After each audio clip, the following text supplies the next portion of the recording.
for this works. Okay, so welcome to this class. This is a reading group class, which means that the purpose of each class well, actually, I'll get to that in a second. And the topic for today's class we're going to start off with something I think quite relevant, which is war and conflict. So, just to begin with, I think it would be good if we could all introduce ourselves, just so I could get to know each of you guys a bit better. So, very, very simple. Just, tell us your name, what grade you're in, what school you go to, and then these two are kind of important. One interest or hobby that you have can really be anything. And then one topic that you're really interested in learning or discussing about throughout the course of this class. So, um, does anyone want to go first?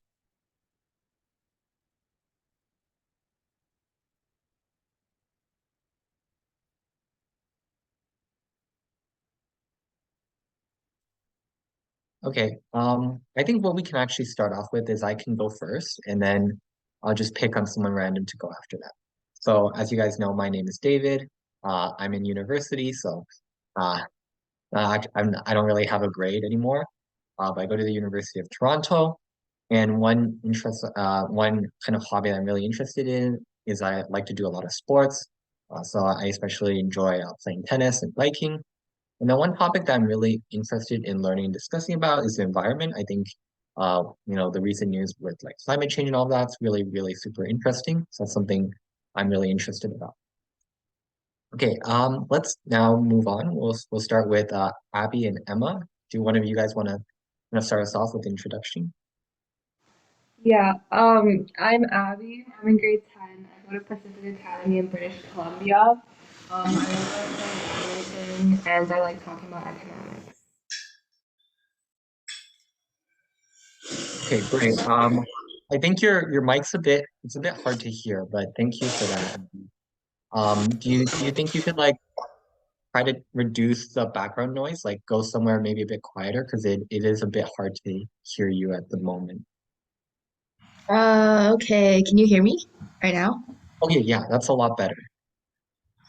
My name is Emma. I'm in seventh grade and I go to Pacific Academy. I like reading and I'm really fine with learning or discussing about anything. Awesome. Thank you guys. Let's move on now to Maggie. Hi, my name is Maggie. I'm in grade six and I'm from Crosby Heights Public School. And one interest that I have is fencing. And one topic that I'm really interested in learning or discussing about is mythology or environmental science. Awesome. It's a really cool hobby and also a really interesting topic that you're kind of passionate about. So great. Next we can go to Andrew. My name is Andrew. I'm in grade 10. I go to Newmarket Public High School. Uh, uh, I, I like coding, and I don't know what I want to talk about really. No problem. Yeah. It's really cool. Coding is really fun activity, by the way. It's really cool. You can create a lot of things with code. So that's cool. And then finally we have Alina. Hi, my name is Alina. I'm in grade 9. I go to Dr. Nolan Bethune, and I'm a big sports nerd. I kind of just recently picked up field hockey. Other than that, I really like volleyball, and I don't have a specific topic I'm really interested in learning. Awesome. It's really cool to see that you're also really interested in sports. So fantastic. Thank you guys all for your introductions. It was really nice to learn more about each of you. Um, so I think we can just briefly move on to just quickly talking about what this class is about.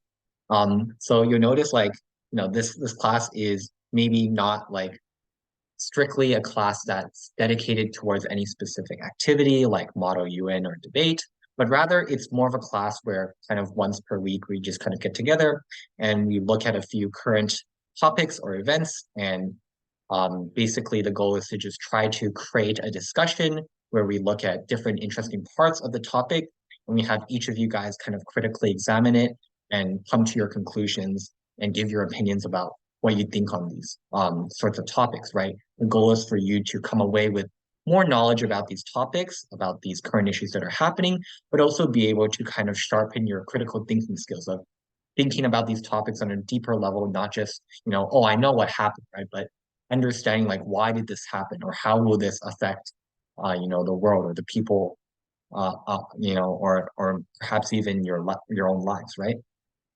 So that's really, I think, the purpose or the goal, at least, we want to kind of accomplish in this class. So before we move on to the topic, does anyone have any questions? Anything they're wondering about this class? You can feel free to put it in the chat.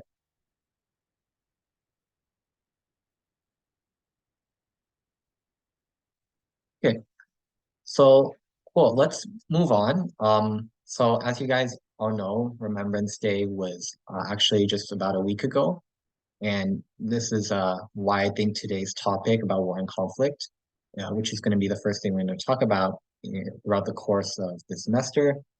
I think that's why this is such a relevant topic, right? So when we're thinking about Remembrance Day, obviously it's a day to commemorate the kind of soldiers who have fought in those wars and conflicts. And so obviously it's a very important day and it holds a lot of significance for us here in society today and in the past. So to kind of start off with, just to kind of, again, as I said earlier, the whole point of this reading group class is to get you guys thinking critically on sorts of issues. So what do you think is kind of the meaning of Remembrance Day and why does it matter within society?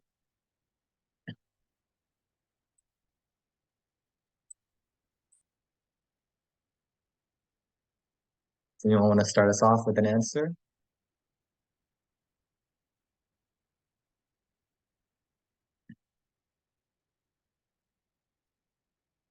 Okay, I'll just pick on someone then to kind of volunteer because I don't really like doing that because it's kind of awkward, but I know this is the first class, so maybe we're not like super comfortable with kind of volunteering an answer. So let's start with Maggie. What do you think? In my opinion, I think Remembrance Day means like a day to like especially commemorate veterans or people who have fought for your country during wars and like that type of stuff for like your country's freedom. Okay, so it's a great answer to the first part, right? What do you think about the significance? Like, why do you think it's important for society? I think it's important to society because if we like remember something, then we probably most likely we won't try to repeat our mistakes again, and I guess everything would be like more peaceful. Absolutely. I think that's a great point, right? Because we all agree wars are really, really bad for, humanity as a whole. And it's important for us to learn those lessons and prevent future wars and conflicts from starting again. So I really like that answer. Alina, what do you think?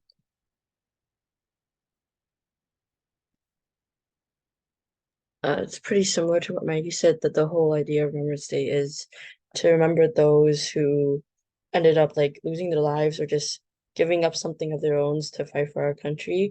And that we do this every year, right, as a constant reminder of what happened then and what we should do now. Yeah, I like that. The fact that we do this every year, it's a constant reminder. That's a great point to add as well. Good. One more person. Anyone want to add to this? Andrew, Abby, Emma?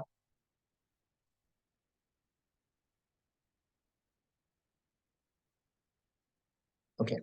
I think that pretty much covers it. Again, it's kind of pretty straightforward. You guys pretty much got kind of, I think, the right idea. So let's move on. Oops, okay. There's another slide. we could have added some more things there. Oh, sure, Andrew, do you wanna add something? I think Remembrance Day is about like learning history and stuff, and to come and to think about the soldiers that helped fight in the war. Yeah, so like the soldiers' experience, how they contributed to the war, right? And it's especially important to honor and to respect the veterans who did, fight in the past, some of whom maybe sacrificed their lives or their safety to basically promote peace, right? So it's a really good point as well. Okay, so why learn about war? Let me see. Do I have okay, I don't have anything after this. So, the main reason that we're talking about war today, is it can affect a lot of different people, a lot of different groups of people, and we've already discussed how it's a really bad thing and we kind of want to prevent it from happening, right? Because we want to promote things like peace and safety around the world. What might be some other reasons for why we might also want to learn about war, think about the causes of war or the effects of war on people?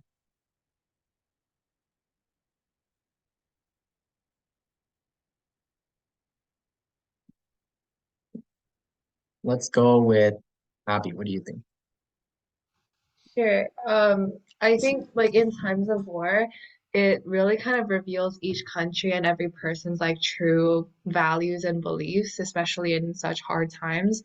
And it also sets kind of like a precedent for how they're gonna act after and how the society will like turn in directions just because of this big like conflict. Yeah, I like that. It's a really great point. So looking at the incentives of why each country or each state acted in the way that it does, right? Get into the root kind of cause of that. I really like that. Emma, do you want to add anything to that? Sure. I think we should learn about war, the impacts. It will discourage people starting conflicts and war. Mhm. Yeah, for sure, right? And there are many different areas we could explore on that, right? The many different impacts, because war doesn't affect everyone in equal ways. It doesn't, affect people it affects people to different degrees. So there's a lot we can talk about there. So for sure, that's a really important aspect about war as well.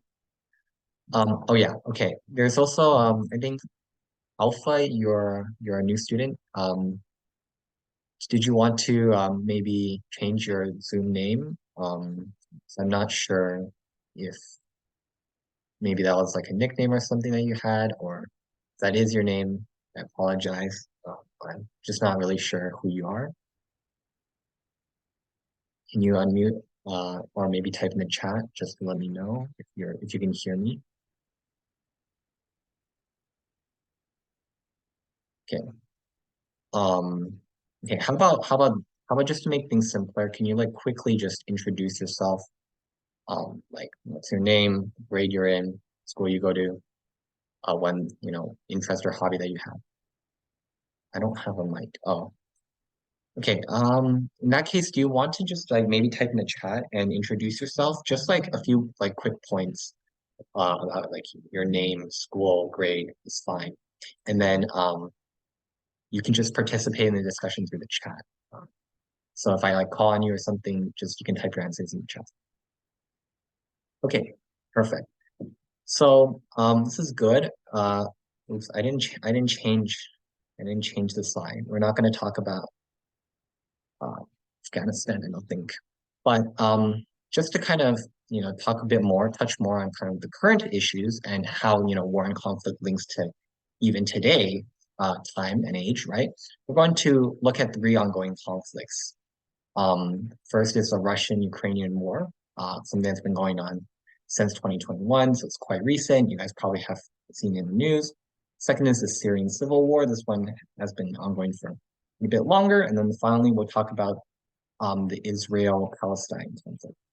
Okay, so I kind of replaced Afghanistan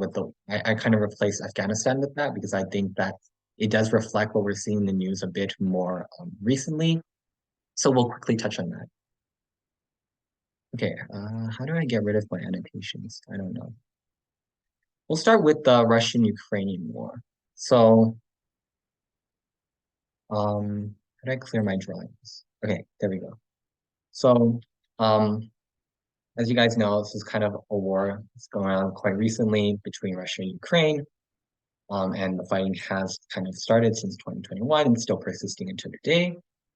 Um, and essentially, it's a war where Russia basically kind of invaded Ukraine, and that resulted in this kind of really bloody conflict, all out kind of fighting between both sides.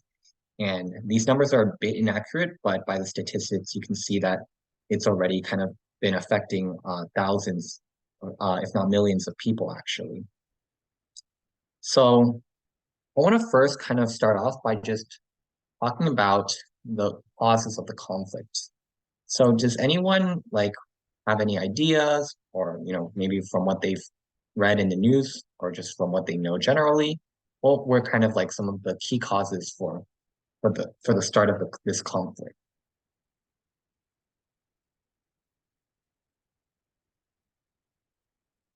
Does anyone know? Anyone want to take a shot at it?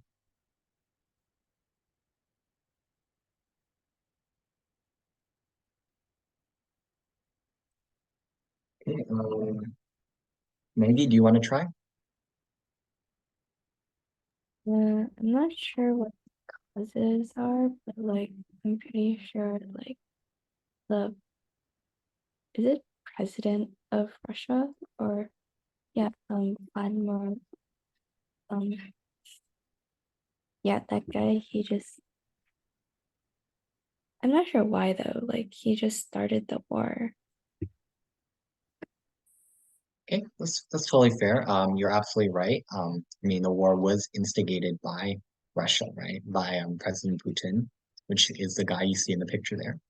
So, we can start first with kind of like the first layer of what started the conflict, which is kind of like what did Russia say was their reason for wanting to invade Ukraine?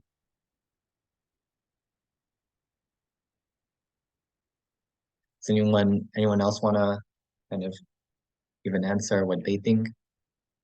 Was it because like Ukraine wanted to join NATO and kind of be independent from that area, and then Russia was like, we don't want that. Yeah, so good. One of the reasons was, of course, Ukraine trying to join NATO. And so, if you guys don't know, NATO stands for the North Atlantic Treaty Organization, and it's kind of a security group comprised of a lot of European countries, as well as US and Canada. And they tried to basically offer Ukraine to join their kind of alliance. And Putin didn't really like that because, Russia really does not like these Western countries. So when this happened, Putin saw that as a really big threat. And that was kind of one of the reasons he wanted to invade Ukraine to basically send a message to NATO, right? And basically say, don't try to like get Ukraine onto your side or there's going to be worse consequences, right? So for sure that was one of the chief reasons. Anyone else know? As well, anyone else want to try to take a guess at maybe why Russia wanted to invade Ukraine?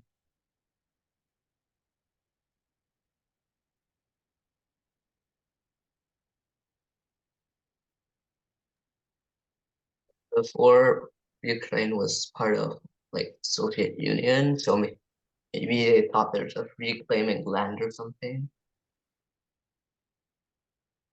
Yeah, really good. So, again, kind of bringing history to this, right? Ukraine was part of the Soviet Union before the Soviet Union dissolved into Russia and the other states.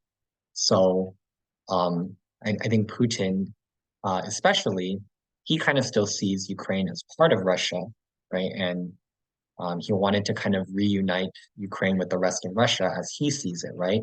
And so that was kind of one of the reasons that he invaded to try to kind of reclaim what he thought was still part of Russia, right? And so again, this isn't something about like security or wanting to seem like a threat, but it's actually more of an ideological reason if we think about it, right?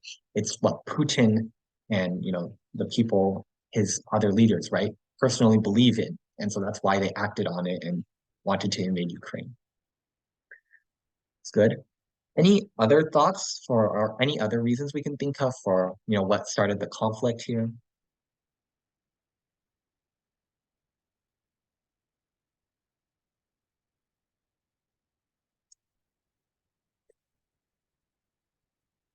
Alina, Emma, any of you guys have any thoughts?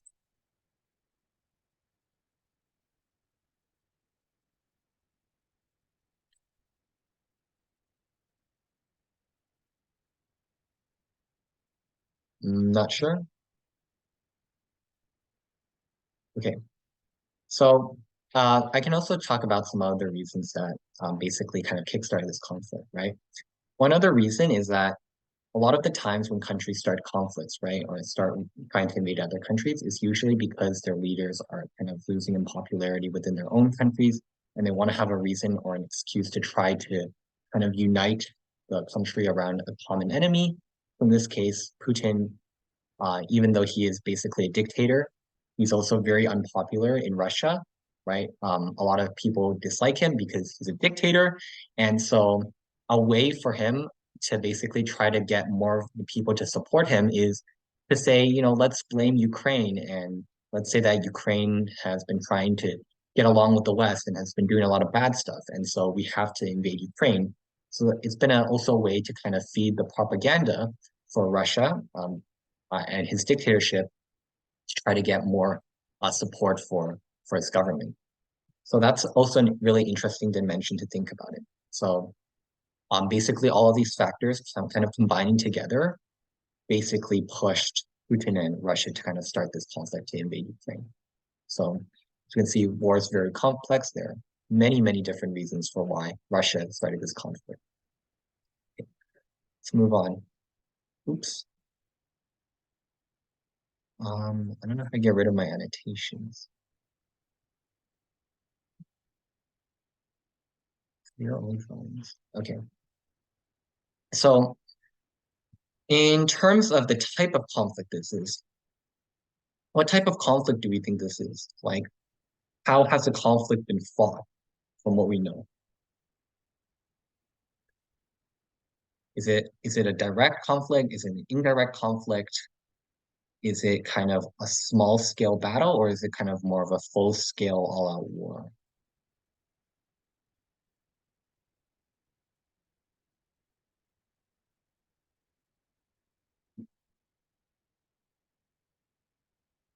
Anyone?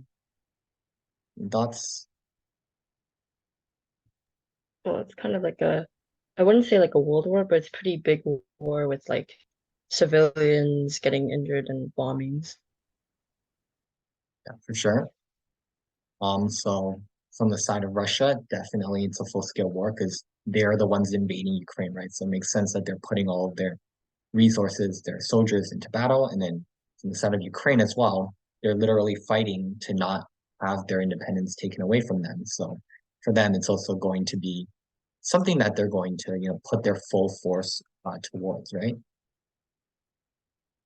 So here you can see a map of the invasion over time. So since 2021, which is when Russia first initially invaded Ukraine, and they made a lot of progress, capturing a few key cities and gaining a lot of area.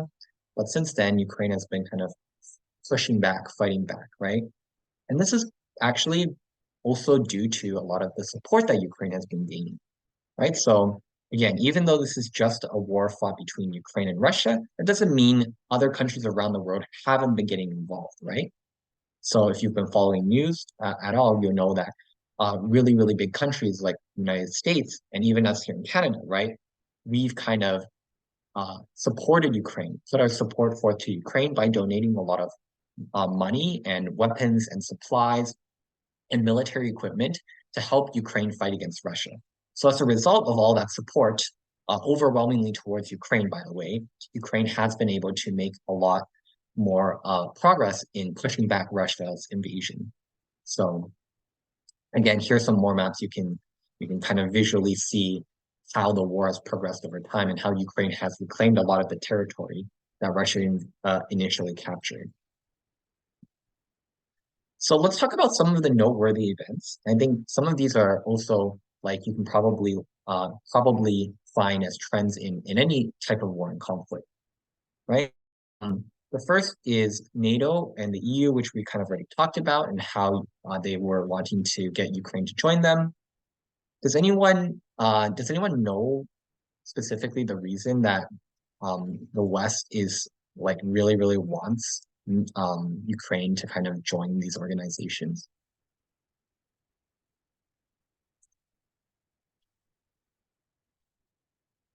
So what do you guys think might be the reason? If I could rephrase this question, what do you guys think is one of the reasons for why NATO wants Ukraine to join them? It's because like Ukraine's pretty close to Russia, and the whole point of NATO is to make sure like threats like Russia don't come up. Exactly, right? Ukraine is really, really close to, it's literally bordering Russia, actually, right? So obviously, if NATO were able to recruit Ukraine to join them, then that would act as just another security, another layer of defense against Russia, which we said earlier, the West really hates Russia, right? They have this like really big rivalry or tension going on. And so not only NATO, right, but also the EU, which is basically just the European Union. It's kind of a political alliance of all the Western European states, and they also kind of want NATO, Ukraine to join them. That's one thing. The second thing is looking more at the international response to this conflict, right?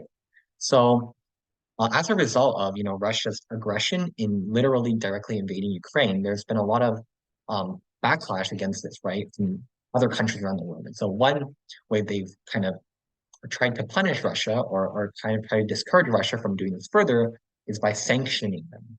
Okay, does anyone know what that means? Like, what does it mean to sanction a country?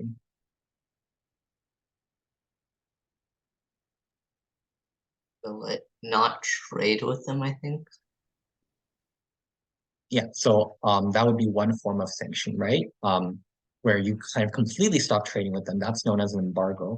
But sanctions in general is when you kind of like significantly reduce trade or completely cut off trade with another country, right? To kind of basically punish them. And the reason that hurts the country that you're sanctioning is that when you stop trading with them, they gain less money, right? So their economy is hurt by you not choosing to purchase their products, right? Or you boycotting their products. So that's basically the goal here, right? Western countries are sanctioning Russia to try to hurt Russia's economy, essentially with the goal of crippling it so much that Russia wouldn't have enough money to fund its military invasion any further. Now, again, this is more of an evaluative question. Do we think that these sanctions or these measures have been effective or not in actually, stopping Russia from continuing its invasion? You guys can give me like a thumbs up or thumbs down. This is like if you don't want to like say anything, just like yes or no. What do we think? Do we think it's been effective or not?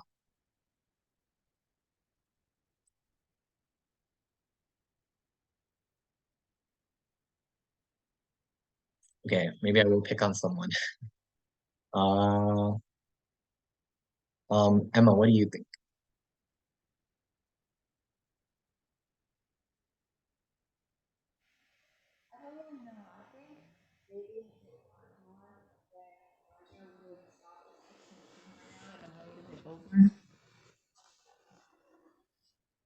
Sorry, you cut out for most of that. Could you just repeat what you said?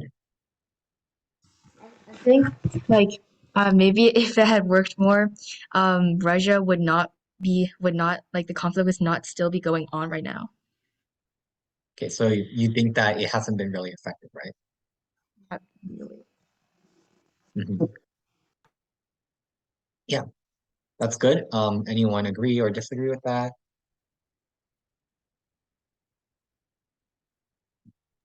I think I'd agree with Emma.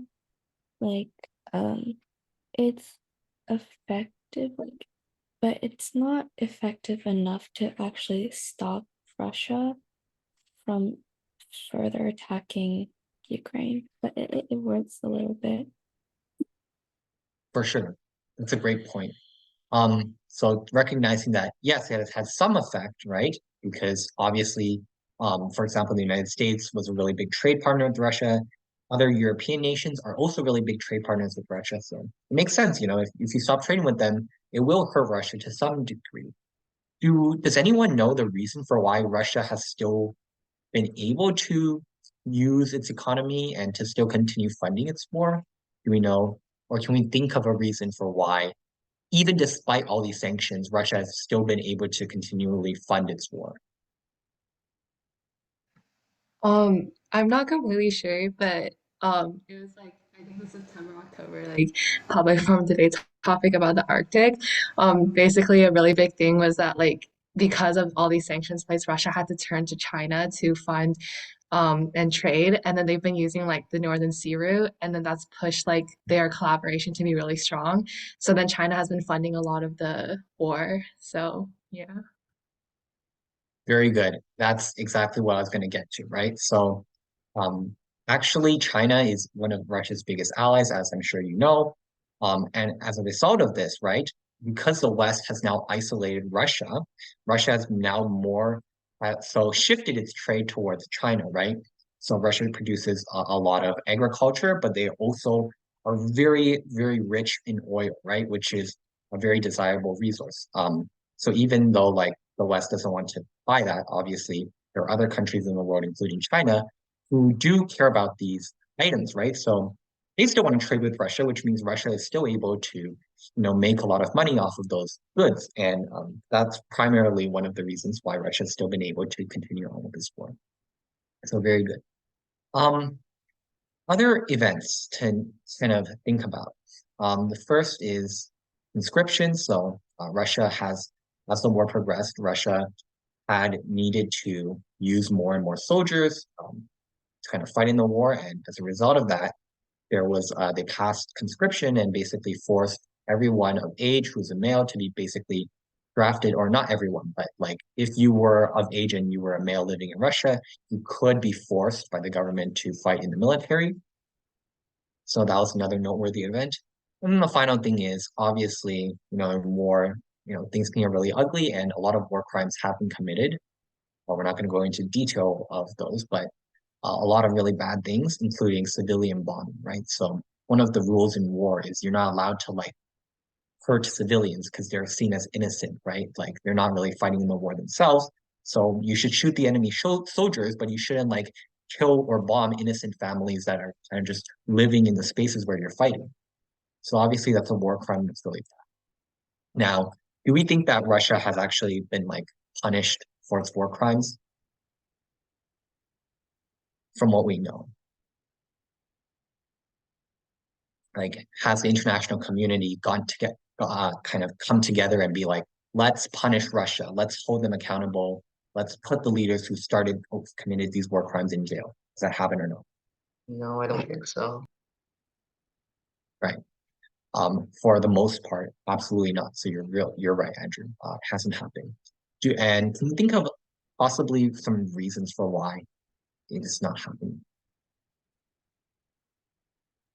Because it could possibly result in World War III. Right. So the West definitely can't intervene like and start fighting a war to try to like put these war criminals into jail. So that would be not be possible. International organizations, right? So like the organization that prosecutes war criminals, obviously they're not going to want to get involved either. Russia's a really, really powerful country. And I think, well, actually, you guys know the reason why it's impossible for the West to um, physically intervene and fight Russia. Why is the war only between Ukraine and Russia?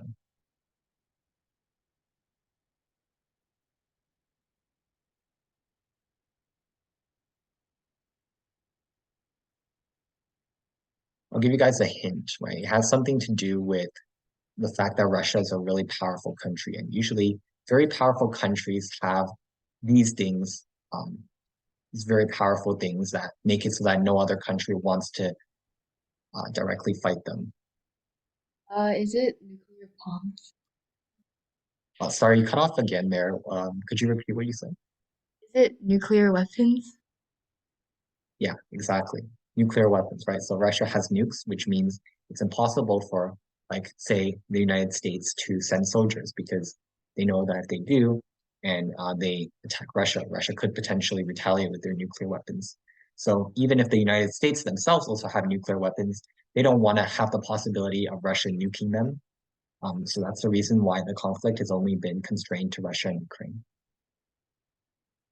Okay, so very good. Who's responsible? Okay, I think we can kind of skip past that.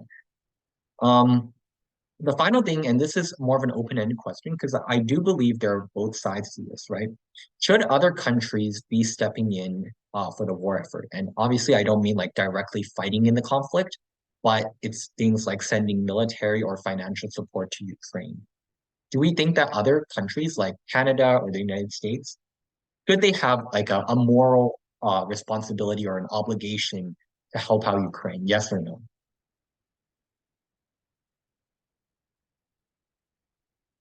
Again, I think there are both possible. You can possibly argue for both sides here, but just curious how you guys justify your answer. Let's hear from Alina. What do you think?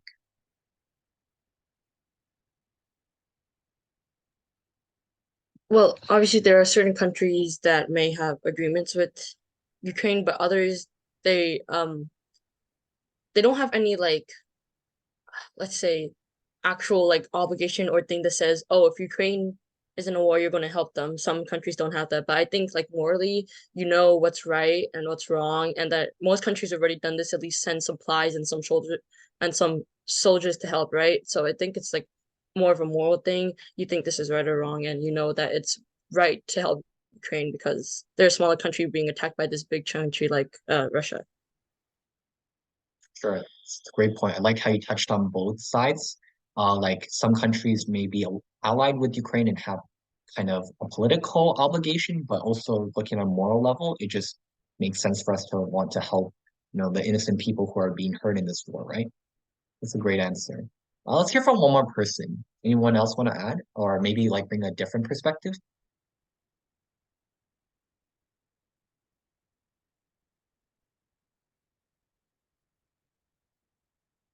Um, okay.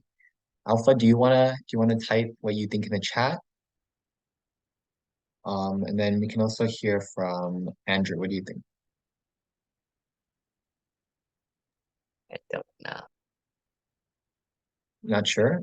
If you had to take a stance, like, what do you think like morally other countries should step in, at least do something on their part to help out Ukraine? Yeah, because that's what most countries already started doing. People were also sending, not just countries, like civilians were also sending like money, supplies through donation. Yeah, really good, right? So not just money. So there are other ways to help as well. For example, you can do humanitarian things like accepting refugees. So here in Canada, we accepted a lot of Ukrainian refugees actually who were displaced from the fighting in the war, and we've helped them resettle in new homes. So, and then there are also like a lot of widespread initiatives right now, I think, trying to raise money for Ukraine and send like food supplies and medical supplies and things like that to help out those who are currently in the war, right? So for sure, I think we kind of, at least a lot of us agree that, something should be done to help out, even if it's not, the most, if it's not like the largest action we can do, right? Okay, sorry, I put there's a break here. Maybe we can, since it's only an hour class, like I feel like we could just kind of continue, since I don't think that we necessarily need a break. This was for other classes. Um, Let me see where we're at. Okay. We have about 20 minutes, and I do kind of want to talk about the Israel-Palestine conflict a bit more because it is more recent. I think it's more important for us to cover. So we're gonna skip the Syrian civil war. Um, so the Israel-Palestine conflict. And just to give a brief overview of what this conflict is, in case you guys don't know, right?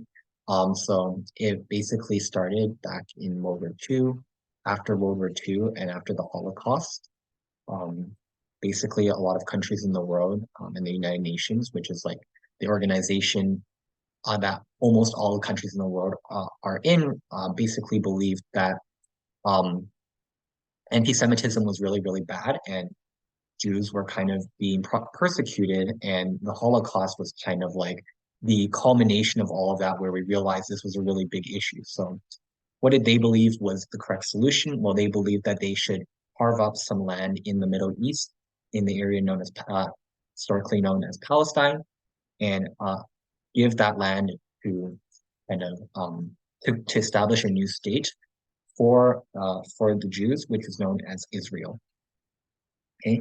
Now, obviously, this kind of sounds like a really, really bad idea in retrospect, and we can imagine that that had a lot of unintended consequences because there were already people living in that land, and so that is kind of what sparked the Israel-Palestine conflict. And so I'll try to be as objective as possible, because this is also quite a controversial topic, but I think it's important that we cover it in kind of the most fair way. So to start off with, what else do we know about the conflict other than the brief summary that I've just kind of given about it? Anyone want to share what they know? Because I'm pretty sure someone at least knows something about this, given that it's been in the news for like the past 2 months. I'm pretty sure there were like a lot of bombings and like violent things happened. Yeah, for sure. A lot of and was this like an external or internal conflict? Like, was it between countries, like different countries fighting against each other, or was it fighting within a certain area or country? Um, I'm not really sure about that. Okay, yeah. Fair enough. I guess we can categorize it as more of an internal conflict just because it is fighting within like one specific region where there are kind of like two different parties involved. So obviously it's been really, really damaging because of that. As you said, there's a lot of bombings and things like that. A lot of war crimes also have been committed, unfortunately. So that's also really bad. Um, what else do we know about the conflict?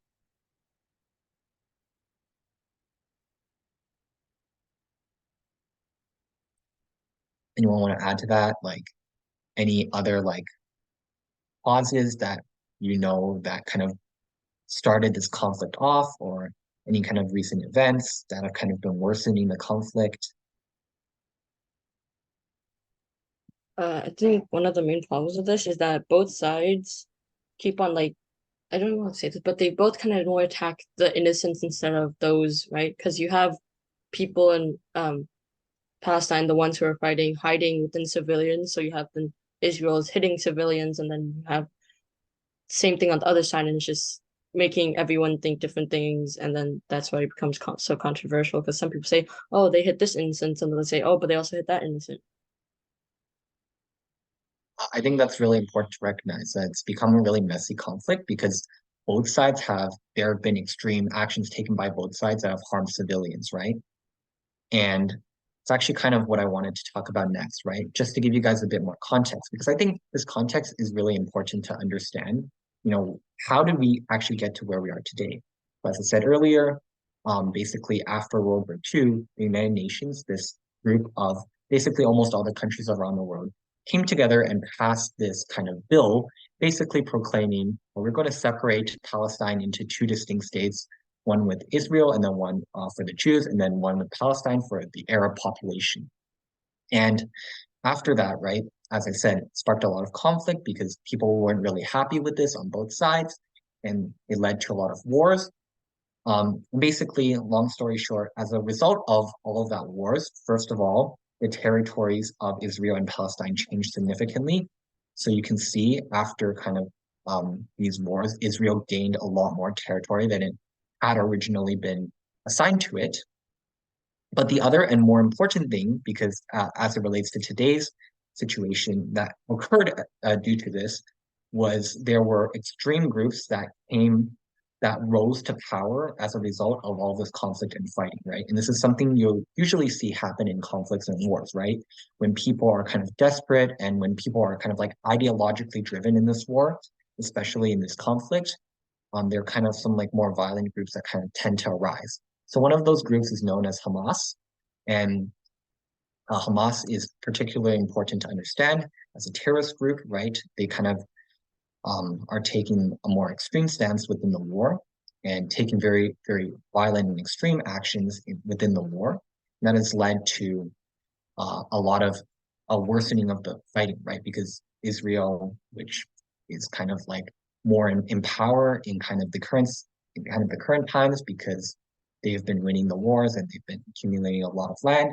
They've been trying to fight against Hamas, and basically because of this like kind of ideological battle, there's been a lot of violence and a lot of people hurt in the crossfire. So the main thing I want to kind of call attention to is what happened very recently in October, actually, when Hamas they launched a surprise attack on Israeli citizens, right? So innocent civilians, and as a result of that, Israel took really, really harsh measures to fight back, and that's kind of why the conflict has now been escalating, right? Before there was always constant fighting back and forth, but as a result of this one specific instance, right?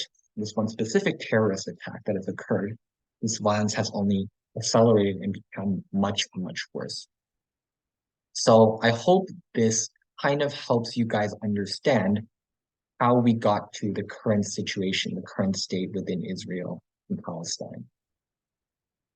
And here you can kind of see this is an image of that October 7th attack, which killed like I think hundreds of Israelis. And as a result of that, then the Israel government kind of started launching even more further attacks on Palestinian territories. That led to the deaths of thousands of Palestinian civilians. So a lot of casualties on both sides as a result of this. Okay, good. Let's get to the actual discussion. Now that we've kind of summarized the context behind this. First thing I want to ask is, why do you guys think the conflict has been especially violent in this situation? I think it's because both sides have been like bombing and that escalated things. Sorry, you cut out again there. Could you just say that again? Sorry, I think it's because both sides have been bombing civilians and it escalated things. For sure, right? Why do you think that like targeting the civilians that has escalated things? Because I think it's kind of like, as you said before, it's like a rule to only shoot the military or like, or like, um, and like not touch the people who are just living in the area you have conflict with. For sure, right? And so, in the face of civilians being then targeted, right, it gives both groups uh, a further reason to kind of like take a step higher or escalate the violence, right? Because they're really, really angry that their own people, their innocent civilians, have been killed, and so it gives them a reason to like paint the other side as even worse, right? So we're kind of trapped in this cycle of like, oh, one side does something really bad, the other side retaliates with something worse, and it just creates this like really, really bad cycle. That's a great point to note there for us to understand why this conflict has gotten so violent so quickly. Any other thoughts for why the conflict has been so violent? Because they have long history of like not liking each other. For sure. And do you want to like talk a bit more about that history? Why do they have a long history of not liking each other? Uh, I I don't know. That's fair. I mean, one thing is like this conflict has literally been going on for like over 50 years, or sorry, like over 70 something years, right? It's the first thing. The second thing is like this is also at its core an ideological conflict, right? So there are two kind of like separate religions primarily fighting each other. Jews as part of Israel, and then Palestine are most of them are primarily Muslim, right? So they have different religious ideologies, and what is really, really, why that's been a really, really big problem in this conflict is that the area of Palestine, of historical Palestine, is home to Jerusalem, which is the holy site, right? So this is the site that both Judaism and Islam both believe is the holy site of their religion. And so it's a site with a lot of deep religious significance, right? And so we can kind of see that if one side with their population, with their very religious population, is kind of in control of this site, or like they're trying to take control of the site.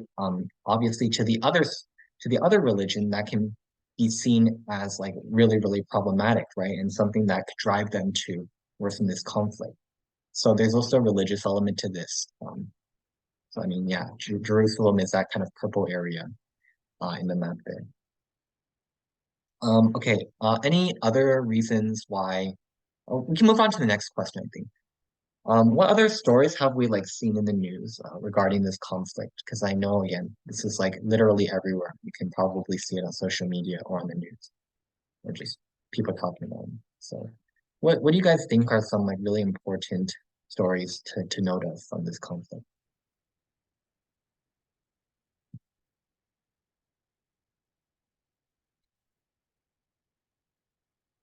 Does anyone want to share?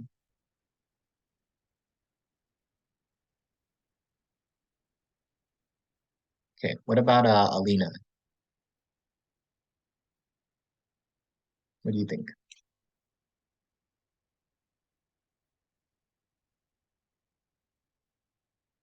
Alina, are you there? Yeah. Um, to be honest, I think we mentioned quite a bit of it already, but I think another thing to mention is I think you touched a bit of it, but like Hamas, the organization for Palestine that runs it, the actual leaders aren't even in the vicinity of where it's all happening. They're all in like I forgot which country, but they're not even there. So they're kind of just benefiting off of Palestine and all their people, really. Sure, sure. That's a good point to make. So that the leaders themselves, they're safe, but they're still driving the conflict. So that's really problematic. Anything else? Like if we look back into this map, what do you guys find is kind of what do you find is really interesting in kind of like the modern day Israel at least? Israel's winning the fight very hard. Right. They're winning the conflict and it's kind of really, really one-sided at this point, right? And obviously, for the people living in Palestine, right? You can kind of also see that Israel actually occupies most of the area of Palestine that before Palestine kind of had its own independent borders. So this area of Palestine is what's known as the West Bank, and this area is known as the Gaza Strip. Um, and in the past, how like Palestinians were able to kind of just live in the West Bank pretty freely. After a lot of further conflicts, the West Bank was occupied by Israel, and so that has led to a lot of conflicts, right? Especially because, you know, there's a lot of tensions between these two groups, and there's obviously going to be a lot of prejudice or possibly even discrimination from Israel in the way that they're trying to govern or to try to like treat the citizens that are living in the West Bank, right? So and then the Gaza, of course, you might be wondering, well, why is the Gaza not also occupied by Israel? And that's because Hamas, which is that terrorist group that we talked about earlier, occupies the Gaza. So, and this is also why, like, there's been so many civilians caught in the crossfire in this fighting, right? Because Hamas is operating and is taking control over the Gaza Strip, but there are also civilians living in there whose homes have been there for tens of years. So if Israel were to fight in the Gaza to try to take out Hamas, this is going to inevitably lead to a lot of innocent people being killed. So this is why it's a really, really bad situation right now, in that Israel and Palestine both want to win the war and to try to beat or to try to like kill the other side. But in doing so, it's inevitably going to harm a lot of civilians. So it's a really unfortunate situation from that perspective. Okay, final thing we're going to talk about is solutions. what do you guys think are, before I like try to answer this from a more historical lens, what do you guys think are some possible solutions or compromises at least that have been proposed to kind of stop, to end the conflict or to reduce the harms of the conflict?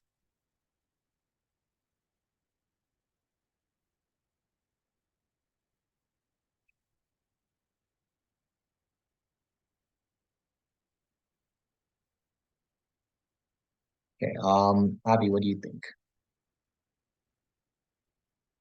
Um, I feel like you can just split the land in half, and that's, I guess, the most like, I don't know, mathematically fair way to split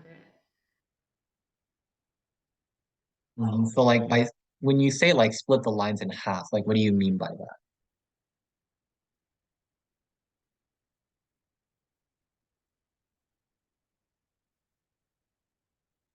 Like like are you trying to say like we should change the borders in some way? Um, I guess like with the map on here too, just like take the landmass, like the area, and then literally just draw a new border in between or something, and like, yeah. Okay, fair enough. So for sure, this is what we see in the picture. And this is basically one of kind of like the geographical solutions that's being proposed, right? Which is known as a two-state solution, to kind of redraw the borders of Israel and Palestine to try to make it fair enough so that both sides agree to it. The problem is this has been tried many times in the past, and almost all of the times it's actually been rejected.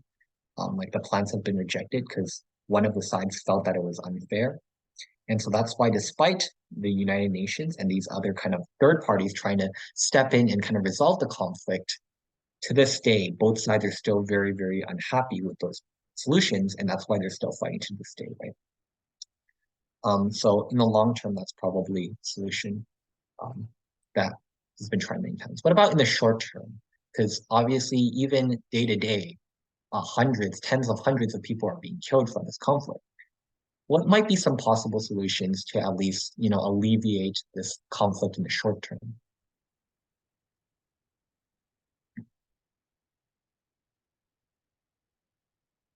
What do we think? Maybe immigration.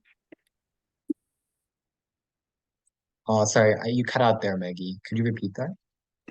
Maybe something like immigration, like they could like immigrate to a safer country, like some of them, and like kind of spread out like um out in the world. So, and then like once like the world kind of solves the area problem, then they can always go back. For sure, I think that's a good point, right? Maybe if certain countries offered to take in some of the refugees from this conflict, that would definitely reduce some loss of life. At the same time, though, we do have to also recognize that for a lot of these people, they either are physically unable to escape and leave the country, or they don't want to, right? Because they've lived there for and they've called it home for tens of years, or maybe their entire lives, right? So for those people who are still stuck in these areas with the fighting going on, what do we think could be some other potential solutions to kind of like mitigate the harms of this conflict?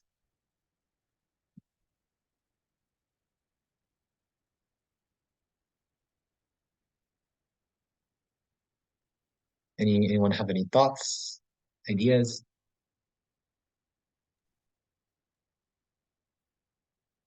Oh, Alpha, did you have something? I saw you tried to unmute there.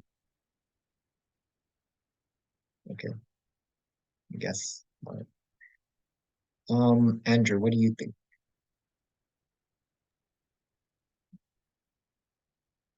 Think you could just like tell them to stop or something. Uh, and said more like police or something. So if anyone does stuff, they get punished for it. Yeah. Sorry, it was hard to hear from the second part, but the first part, I think you're kind of getting at the right idea, right? So even if it's not like a permanent stop to the war, there have been proposals to ceasefires, which basically like a temporary stop in the fighting. And the purpose of these ceasefires, and this is important to note, right, is to get the innocent civilians, right, to get medical help and attention if they've been injured, to give them opportunities to relocate to a safer place before the fighting resumes, right? Because as we said, right, or as we know, Israel has been bombing buildings and there have been like Palestinian civilians in those buildings, for example. So if we could, give them the opportunity to relocate to a safer place before Israel continues their like bombings and attacks, then it might reduce the amount of innocent people being killed and allow, the fighting to actually be between the soldiers within the war, right? So, again, I think just to summarize, I know we're out of time, so thank you guys for bearing with me. But just to summarize, I think from what we've talked about today, both the Russian-Ukrainian war and the Israel-Palestine conflict are two really good examples, or like two really significant examples of how war can take different forms. There are different causes to war. And wars are really complex, or war and conflict are really complex things that don't really have really simple solutions to them. So yeah, I think with that, we can kind of draw today's reading group class to a close. Thank you guys for participating. I really liked some of your guys' answers. It was really good. And I hope, yeah, I hope today's class was helpful. It helped you think about some things, maybe learn a few things. And yeah, next week we'll come back with a different topic, and we'll basically do the same format of the discussion. Okay, does anyone have any questions, comments, thoughts before we go, or I finish the class off? Did you guys find this class to be helpful at all? Did you enjoy it? Did you think it was informative? Yes or no? Give me a thumbs up. Alpha says yes. That's good. Okay, I don't know about the rest of you guys, but hopefully it was a helpful experience. And if you did enjoy it, please do feel free to come to future classes. We'll talk about different topics every week. Great, yeah. Some other things you can see here we were going to talk about, but we didn't have time. So I'll let you guys go. Thank you guys for coming to class today, and hopefully I'll see you guys next week.